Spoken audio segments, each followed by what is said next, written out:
Which of the following, if true, does most to explain the contrast described above? What is the contrast? So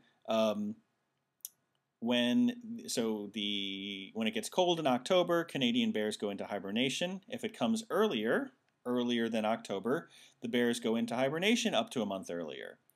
And so normally, river salmon populations are more robust when the bears are hibernating. So if bears are are sleeping rather than eating salmon, that's good for salmon.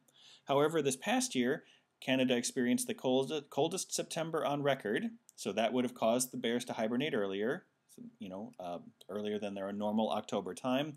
However, river salmon populations were also much smaller than usual when, at least according to the theory, they should have been bigger because they don't have the bears eating them.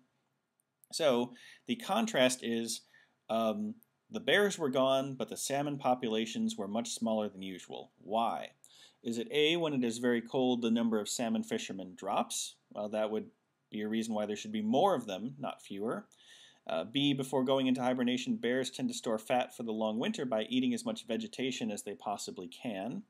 Vegetation would not affect the salmon population, so that's not it. C, when salmon populations grow, the herring populations shrink since salmon prey on herring.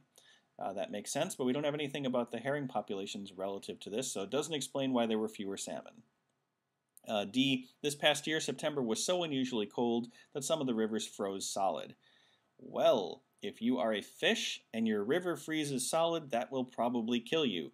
So if some rivers actually froze solid, that would explain why there were fewer salmon. Some of them were frozen solid in their rivers, which is bad for the salmon. But it explains the contrast. Choice D.